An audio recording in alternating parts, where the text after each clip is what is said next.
வேற எதுக்கு நான் இங்க வந்திருக்கேன்?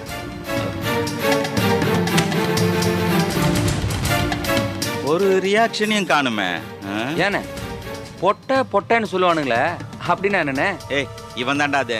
சரியா சொன்னீங்கண்ணே. ஒண்ணு பண்ணுவோம், இவனுக்கு ஒரு சேலை வாங்கி கட்டி விட்டா நீங்க சொன்னது அப்படியே பக்காவா இருக்குண்ணே. ஏய், நம்ம கார்மெண்ட்ஸ்ல சேலை இல்லடா, என்னடா பண்றது? பிளேட் வாங்கிட்டு வர சொல்லியிருக்கீங்கல்ல, அதோட சேலையும் வாங்கிட்டு வந்துடுறேன். ஏண்டா, நாமளும் இவங்க 2 பேரையும் வேலையை விட்டு துரத்தணும்னு என்னென்னமோ பண்ணி பார்க்குறோம். ஒன்றும் பலிக்கல. சகலைங்க 2 பேரும் ரொம்பவே ஸ்ட்ராங்கா இருக்காங்க. என்ன பண்றதுண்ணே, இவனும் இவன் சகலையும் சேர்ந்து ஏகப்பட்ட டெக்னிக் வச்சு மேனேஜருக்கு நல்லா குள்ள போட்டு வச்சிருக்காங்க. டேய், குள்ள போட்டாலும் நல்லா போடுறானுங்கடா.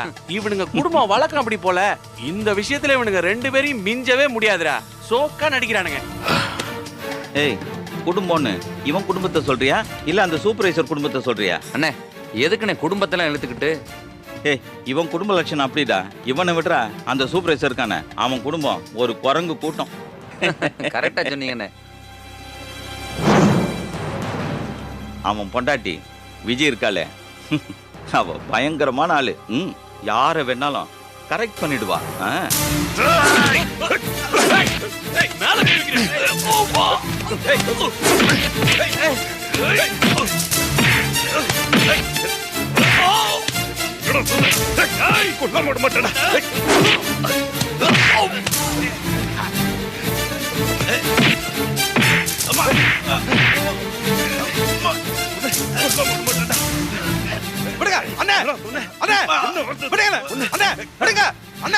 என்ன பண்றீங்க? ஏன் இப்படி அறிவுட்டத்தனமா நடந்துக்கிறீங்க? அவனை நான் கொல்லாம விட மாட்டேன். கொல்லாம விட்டா நான் உயிரோட வாழ்ந்தே பிரயோஜனம் இல்ல. முட்டாள்தனமா பேசாதீங்க. இந்த வேலைக்கு வரக்கு எவ்வளவு கஷ்டப்பட்டீங்க. இன்னைக்கு இந்த வேலை போச்சுன்னா உங்க நிலைமை என்ன ஆகும்? வேலை பார்க்கிற இடத்துல உங்க ரவுடித்தனத்தை காமிக்கிறது.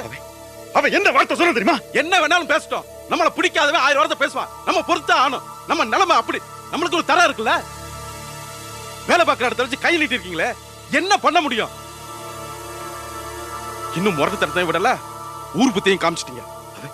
அவன் என்ன பத்தி என்ன பேசினா புரிஞ்சு போயிருப்பேன். நான் விஜய் பத்தி பேசிதான்.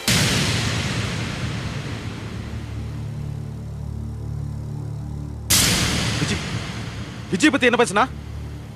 விஜய் நம்ம விஜய் யாரை வேணா கரெக்ட் பண்ணிடுவான்னு சொன்னா